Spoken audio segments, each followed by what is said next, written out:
Chapter 8. Good morning. Malakas kong nahampas si Earl nang bigla na lang siyang sumulpot sa harap ko. Ano ba? Bakit ka nang gugulat? Sinaman ko siya ng tingin. Oh, sorry. Tumaas ang sulok ng labi nito. Breakfast is ready. Nilagpasan ko lang siya at nagtungo sa kusina. Nakaupo doon si Zack at Ken na maganang kumakain ng pancake, in fairness hindi sunog. Ito lang ang kayang lutuin ni Kuya Earl nang hindi nasusunog. Nakangising sabi ni Ken. Then don't eat. Masungit na sabi ni Earl na nasa likuran ko. Hindi ko na lang sila pinansin, umupo ako sa tabi ni Zack at kumain. I prepared milk for you. Naglapag ng gata si Earl sa lamesa bago umupo sa tabi ko. Mangangalakal pa ako, Zack will come with me. Hindi ko siya pinansin. Zack, pagkatapos mo dito, lilinisan natin sugat mo ah. I already cleaned his wound. Sabad ni Earl. Nalinas na po ni Papa, inangat nito ang sandong suot niya, malinis na ang benda doon. Mama, kain ka na po, masarap luto ni Papa ko. Napanguso na lang ako, pakiramdam ko paborito na ni Zack si Earl. Mama ko, kanina bumili ako kila Aling Beb ang kasama si Papa. Kwento nito, ang landi po ni Aling Beb ang, nilalandi niya si Papa, pati yung mga chismosa. Ang papangit nila mama. Dinig ko ang pagtawa ni Ken. Ikaw na bata ka, masamang nanlalait ng kapwa. Saad ko dito. Mama, dinidescribe ko lang po sila. Katwiran nito. Ikaw talaga, palagi kang may sagot sakin, sana naman sa pasukan, ganyan ka din sa teacher mo. Pinisil ko ang matangos niyang ilong. Oo nga pala, anong gusto mong bag? Ben 10 po, tapos gusto ko yung may gulong. Nakangiting sagot nito. Sige, pag-iipon. Pwedeng ako na lang. Saad ni Earl kaya napatingin kami sa kanya. Promise, I will work hard for his bag. Okay. Tanging sagot ko, kita ko ang pagngiti nito. Maliligaw na ako, dahil may pasok pa si Mama. Nag-igib ako. Sabi ni Earl, you can use all the water in the bathroom. Tinanguan ko lang siya, kumuha muna ako ng pamalit sa kwarto bago pumasok ng CR. Nang makalabas ako ay kumakain pa din sila. Dumiretso ako sa kwarto at nagsuklay, naglagay ako ng polvo bago lumabas. Tara na mama, nakangiting aya ni Zack. Madadaan naman din po namin ni Papa yung carinderia kaya hatid ka na po namin.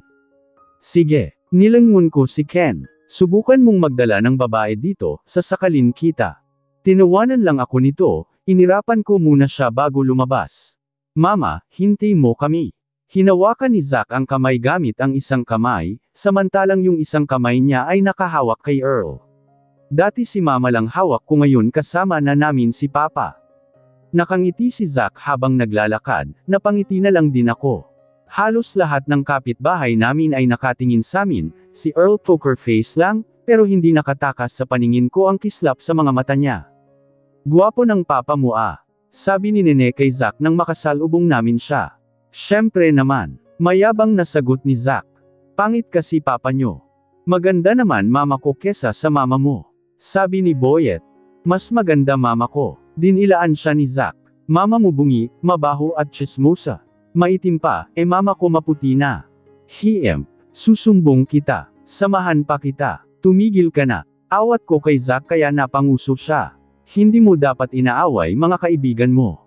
Sila naman nauna Katwiran nito. Away nila mama ko, hindi ko na sila friends. Nakangiting napailing-iling na lang ako bago guluhin, ang buhok niya gamit ang isang kamay ko. He always protected you. Komento ni Earl kaya napatingin ako sa kanya. Oo, ayaw niya na minamaliit at kinukutsa ako ng ibang tao. Natawa ako, ikaw kasi ganyan din dati sakin pero. Kasinungalingan lang naman pala. Napakagat ito sa ibabang labi niya bago nag-iwas ng tingin. When I say you're beautiful I mean it. Talaga ba? O way mo lang yun para makuha ang katawan? That's not true. Madiing sabi nito bago huminga ng malalim. Let's not talk about that. Tumahimik na lang ako hanggang sa makarating kami sa carinderia. Lumuhad ako at hinalikan sa noo si Zack. Pakabait ka anak, wag din masyadong kumilos. Paalala ko dito. Sige na, love you. Love you mama ko. Kinis ako nito sa pisngi. Hinarap ko si Earl. Wag mo siyang pababayaan. Amor, te amo. Ngumiti ito samantalang ako ay napakunot noo lang. Pero bakit ganun? Hindi ko siya maintindihan pero, ang lakas ng kabog ng dibdib ko at kinikilig ako. Sige, tinalikuran ko na sila at nagtungo sa loob ng karinderya. Ay fresh, sabi ni Joy. Ano nadiligan ka ba ng tatay ni Pogi? She, nadiligan ka dyan, inirapan ko siya na ikinatawa niya lang. Aces, siniko ako nito. Bigla kong naalala si Lay, kamusta na kaya siya? Masaya na kaya siya? Mamaya ka na mag-emote dyan, may mga customer na. Sabi ni Joy. Dating gawi, hanggang tanghali ay nagtatrabaho ako. Inaasahan ko nang dito kakain ang mag-ama, kaya hindi na ako nagulat nang makita sila. Ano yan? Tinuro ko ang kamay ni Earl na puro sugat. Nasabit sa mga lata. Sagot niya, malayo sa bituka. Mama, may malaki din po siyang sugat sa palad siya kapaa. Nakangusong sabi ni Zack. Sabi ko nga po tama na muna yung pag-work niya pero ayaw niyang makinig. Umupo ako sa tabi ni Zack at inabot ang kamay ni Earl, may nakita akong malaking sugat sa kanang palad niya at mukhang malalim. Tama na muna, baka maimpeksyon yan. Sabi ko, magbibilad pa ako palay. Sabi nito, I can't skip my work. Tingnan mo nga yung sugat mo sa kamay, ang laki, paano kung maimpeksyon yan ha? Sinaman ko siya ng tingin. Huwag kang mukulit. Opo, kusa akong napangiti dahil sa sinagot niya. Hintay ka na lang namin mama hanggang uwian mo. Sabi ni Zack. Sabay-sabay ulit tayo. Sige, hinaplos ko ang likod niya kung may pawis pero may towel doon. Napansin kong pawisin siya kaya nilagyan ko bago kami umalis. Sabi ni Earl. I always checked him promise. Tumango lang ako. Sige, babalik lang ako sa trabaho. Bumalik ulit ako sa trabaho dahil baka pag-alitan pa ako. 3:00 pa lang ay nagsara na kami, dahil ubos na ang paninda namin, hindi ako nakakain ng tanghalian kaya nanlalata ako. What's the problem? Kunot noong tanong ni Earl.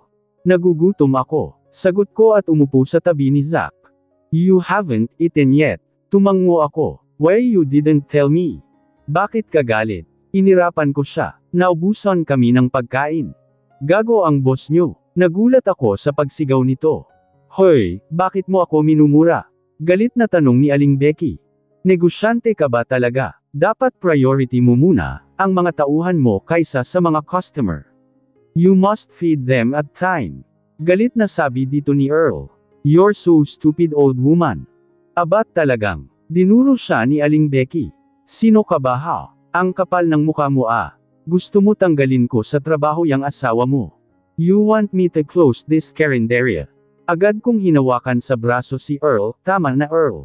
Bastos itong asawa mo pati. Pasensya na ho Aling Becky. Nahihiyang sabi ko. Earl, please. What did I told you? Don't sorry to the person who didn't deserve it. Matigas nitong sambit at hinarap muli si Aling Bebang. You know Cameron family right? Abay oo naman. Well I'm the eldest children of Ezemi Cameron, so if you don't respect my wife, I will close this karinderya. Binuhat nito si Zack at hinawakan ako sa kamay. You better change your priority. Dinala niya ako paalis doon. Wow, astig papa si Papa. You want McDo? Tanong sakin ni Earl. Kita ko sa pangangalakal ang gagastusin ko. Wag na. Opo Papa, gusto ni Mama. Agad na sabi ni Zack. Tara na po baka magbago isip mo. Ikaw lang talaga ang may gusto. Sabi ko kay Zack.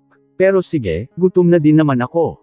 Okay, we will have our first family date. Si Earl ang nagtungo sa counter samantalang kami ni Zack ay nakaupo na at hinihintay siya. Mama, gamutin mo po sugat ni Papa mamaya ah. Nakangusong sabi ni Zack, habang pinaglalaroan ang kamay ko. Hilot mo din siya. Ikaw ah, parang mas favorite mo na si Papa mo kaysa sakin. Pagtatampo ko. Hindi ah, parehas ko kayong love ni Papa po, ngayon ko lang po kasi nakasama si Papa, kaya gusto ko po may bonding kami. Pinalobo niya ang pisngi niya.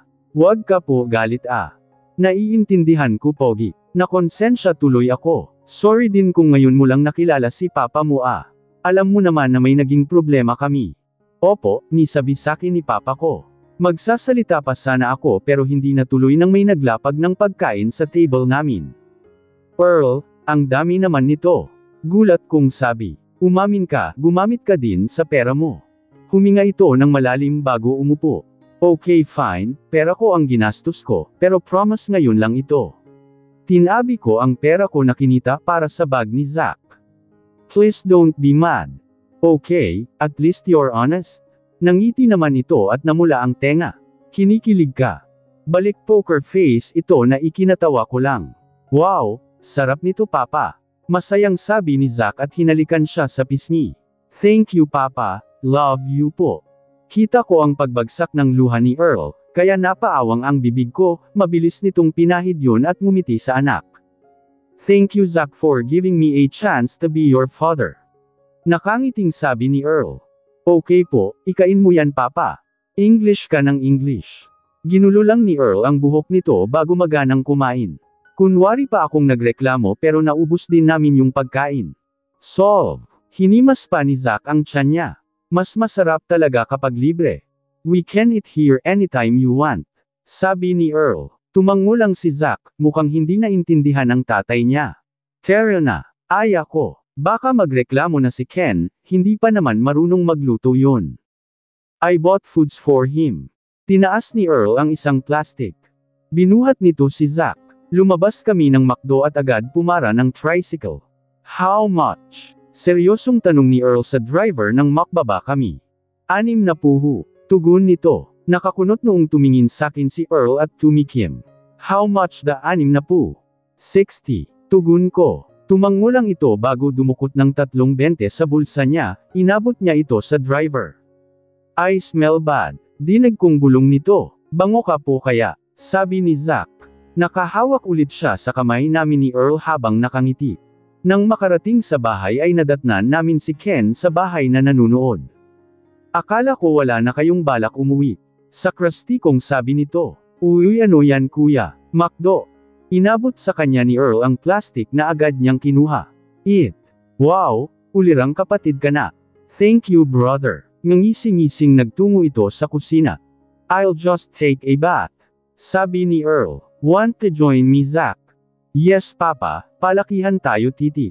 Sagot ni Zack na ikinalaki ng mga mata ko. Zack, pinanlakihan ko siya ng mata at bahagyang piningot. Yang bunganga mo. Sorry kiddo but my body is bigger than yours. Nakangising sabi ni Earl kaya pinanlakihan ko din siya ng mata. Right Emma? Mama, nakita mo na titi ni Papa. Malaki ba talaga? Pakiramdam ko pulang-pula na ako, lecheng mag-ama ito. Oo Zack, nakita na ng mama mo. Pakikisali ni Ken na nasa kusina pa rin, kaya ka nga nabuo eh. Maligo na nga lang kayo. Sabi ko at mabilis silang tinalikuran. Dir-diretsyong nagtungo ako sa kwarto ko, binuksan ko ang electric fan dahil pakiramdam ko ang init. Bunganga talaga ni Zack walang preno, manang-mana sa tatay niya. Kamukha na nga pati ugali naman pa. Nagtungo ako sa maliit na drawer, kinuha ko doon yung pamahid ko at medicine box. Lumabas ako ng kwarto dala yun. Nilapag ko muna iyon sa couch, pinaglatag ko si Earl at binuksan na rin ang electric fan. Sakto namang kalalabas lang ng mag-ama, nakabihis na ang mga ito. Oo nga mama, mas malaki yung kay papa. Nakangusong sabi nito. Manahimik ka na. Binigyan ko siya ng nagbabantang tingin kaya napatikom siya ng bibig. Maupo kayo, gagamutin ko sugat nyo. Agad naman silang lumapit, una kong ginamo si Zack. Bukas na pala tanggal ng tahi mo. Sabi ko dito, hindi muna ako papasok. Masakit ba yun mama? Takot na tanong nito. Hindi po. Nang matapos kay Zack ay nilingon ko si Earl na seryosong nakatingin sakin. Akin na yung 2 kamay mo. Agad naman niyang pinatong ang mga iyon sa hita ko. Sinimulan ko na iyong gamutin. Bukas huwag ka munang magtrabaho, baka maimpeksyon ang sugat mo, tandaan mo hindi ako nag-aalala. I didn't say anything. Nakangiting sabi nito kaya inirapan ko siya. Ouch! Mama, dahan-dahan po. Nakangusong sabi ni Zack. Oo na, sinunod kong gamutin ang paa ni Earl at mas malaki ang sugat doon. Nang matapos ko siyang gamutin ay agad ko siyang pinatalikod at sinimulang hilutin. Nax, happy family ah. Nakangising sabi ni Ken. Diyan ka na matulog ah. Doon na ako sa kwarto. Manahimik ka. Bla bla bla. Pumasok ito sa kwarto at mabilis na senaryo yun. Dito ka na tulog sa tabi namin mama. Sabi ni Zack. Sige na po. May magagawa pa ba ako? Kita ko ang pagngisi lalo ni Earl kaya inirapan ko siya. Nang matapos ko siyang hilutin ay nahiga na kami, syempre napapagitnaan namin si Zack. Good night mama at papa, mahal ko kayo. Sabi ni Zack sabay pikit. Niyakap ko siya at pumikit na lang din dahil inaantok na ako. Pero bago ako tuluyang lamunin ng dilim ay ramdam ko pa ang paghalik Earl sa ulo ko. Mama, hindi talaga masakit ah. Nakangusong sabi ni Zack habang nanggigilid ang luha. Takot po ako. Huwag kang matakot, nandito lang si mama para sayo. Malambing kong sabi. Me too. Singit ni Earl at binuhat si Zack. Don't be scared my little man. Okay po. Pumasok na kami sa isang room. Pinili ni Earl na ipatanggal ang tahi ni Zack sa kapatid niyang doktor. No choice ako kaya pumayag na lang ako, tutal siya rin naman ang magbabayad.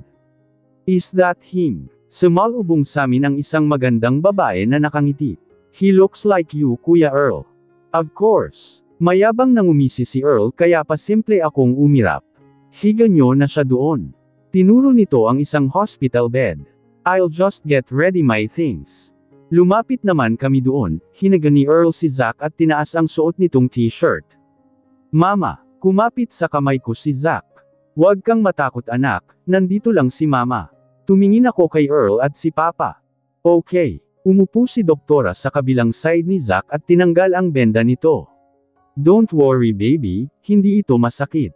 Tumango lang si Zack pero halata pa din ang takot, dahan-daang tinanggal ni doktora. Ang tahi, napapadiin ang hawak sa akin ni Zack pero hindi naman siya umiyak. Wow, very good ang baby hindi umiyak. Nakangiting sabi ni doktora at binaba ang damit ni Zack. Okay na, ang tapang-tapang mo. Syempre po. Umupo si Zack sa hospital bed. Thank you po magandang doktor. Just call me Tita Zaira, kapatid ako ni papa mo. Pinanggigilan nito ang ilong ni Zack. Ang gwapo mo, kamukha mo si papa mo. Humadjakik lang si Zack. Tumingin sa akin ang kapatid ni Earl at ngumiti. Nice to meet you Emma, finally na-meet na din kita. Ang tagal ko nang kinukulit si Kuya Earl. Zaira, pagputol ni Earl sa sasabihin nito. Ang dal-dal mo. Sus. Nginisihan siya ni Zaira at si Nico. Magkaibigan nga kayo ni Rohan. Ah, doktora may sugat din po siya sa palad at talampakan, pwede nyo rin po ba siyang gamutin? Nahihiya akong ngumiti sa kanya. Okay, upo na kuya. Binuhat ko si Zack paalis ng hospital bed, si Earl naman ay umupo doon at sinimulan ng gamutin ni Zaira. Ano bang ginagawa mo kuya at puro kaganyan? Tanong ni Zaira dito. Ang alam ko malinis kang tao. Nangangalakal po kami ni papa ko. Si Zack ang sumagot. Bibilad din po siya ng palay, basta po marami work papa ko. Natawa naman si doktora kaya sinaman siya ng tingin ni Earl. Seriously Kuya Earl, ano nang nangyari sa'yo? Bumabawi si papa ko po sa amin. Sagot muli ni Zack. Kailangan po maghirap din siya gaya namin gaya ni mama ko. Napatango naman si doktora. Pahirapan mo palalo yang papa mo ah. Ayoko na po, magkakasugat na naman papa ko tapos po sasakit katawan niya ulit. Ngumuso si Zack. Nasasaktan din po ako kapag nakikita kong ganun papa ko po. Ngumiti sakin si doktora. Masaya ako na napalaki mo siya ng maayos. I'm so proud of you Emma. Thank you. Aminadong maloko si Zack pero magalang at mabait siya, wala man, kaming makainon at laging inaapi. Pero tinuruan ko siya ng salitang respeto ang kaso kapag nap-icon talaga siya ay nawawala yun sa kanya. Saglit pa kaming namalagi doon bago kami tuluyang umalis. Where do you want to go young man? Tanong nito kay Zack na buhat niya. Gusto ko po pumuntang mall, pwede po. Kuminang ang mga mata ni Zack. Di ba English po sinabi nyo pero naintindihan ko. Bilib na po ba kayo sakin? Then we will go to mall. Tumingin sakin si Earl. It is okay to you. Okay lang. Nginitian ko siya ng tipid. Sumakay kami sa isang kotse, ang sabi ni Earl ay Grab, pero hindi ako naniniwala dahil yung driver ay namumukhaan ko. Isa sa mga tauhan niya. Grab pala ah. Nginisihan ko si Earl kaya bahagya siyang napanguso. Sorry. It's okay, huwag ka lang gumawa ng bagay na mas lalo kong ikagagalit. Tumango lang ito. Ilang minuto pa ay nakarating na kami sa mall, kagaya ng dati ay agaw atensyon kami. Siyempre, kilalang tao si Earl. Papa, ayun po yung bag na gusto ko. Tinuro ni Zack ang isang store ng mga bag. Ayun po si Ben 10 na may gulong. Hinawakan ni Earl ang kamay ko na ikinagulat ko. Then we will go there. Buhat niya si Zack at hawak ang kamay kung pumunta kami sa store na tinuro ni Zack. How much is this bag? Malamig na tanong ni Earl sa sales lady na nakatulala sa kanya. Answer me, and stop staring me. You look like an idiot. Haste, hanggang ngayon masungit pa rin sa iba. 600 po. Sagot nito at nahihiyang yumuko. 3. I'll buy this. Binaba ni Earl si Zack at nagtungo sa isang maliit na table. May dinukot ito sa bulsa niya at napaawang ang bibig ko dahil puro barya iyon. Zack, help Papa to count these coins. Yes po. Nakatayo lang ako doon habang pinagmamasdan silang magbilang ng barya, may iba ring nanunood sa kanila at yung iba ay nawiwerduhan. 590, 99, 600. Napapalakpak si Zack nang matapos sila. Sakto po, ipon mo po. Ginulo lang ni Earl ang buhok ni Zack bago magangat ng tingin sa sales lady. Ito na ang bayad. Hinawakan nito si Earl at lumapit sila sakin dala yung bag na gusto ni Zane. Let's go. Hawak kamay kaming tatlong lumabas ng store, dala ni Earl yung bag ni Zack na hindi na niya pinabalot pa. Natarante kami nang biglang may nagpaputok ng baril sa gawin namin. Mabilis kaming niyakap ni Earl at dinala palapit sa isang pader. May dinukot ito sa tagiliran niya. Baril, stay here, I will call my men to get you. Papa, saan ka pupunta? Naiiyak na tanong ni Zane. I will be back. Hinalikan nito sa noo si Zack bago tumingin sakin. May kukuha sa inyo dito, magkita na lang tayo sa bahay. Mabilis ako nitong hinalikan sa labi, bago pa ako makareact ay nakaalis na siya. Mabilis kong tinakpan ang tenga ni Zack nang naging sunod-sunod ang putok ng baril. Tara na bilis. Napaangat ako ng tingin nang may humawak sakin. Bilis. Hindi ko makakalimutan ang babaeng ito, ang babaeng pinili ni Earl kay sakin. Jerrin, I know, inirapan ako nito. Tumayo ka na. Parang bigla akong natauhan at agad tumayo tsaka binuhat si Zack, dinala kami ni Jerrin patungong fire exit. Ano bang nangyayari? Well, the Ramil ay papansin. Sagot nito. Binuksan niya ang isang pinto at nasa parking na kami, may human-tong sasakyan doon at agad kaming pinasakay ni Jerrin. Panira sa bonding moment nyo. Ken, grabe, sobra nyo ba akong na-miss? Lakas ng hangin. Si Earl, baka mapano siya doon. Hysterical kung sabi, balikan natin siya. Magiging okay yun. Sumeryoso ang mukha ni Ken. Kayo ang target nila Ramil. Teka, bakit nadamay kami? Alam na niyang kayo ang kahinaan ni Earl.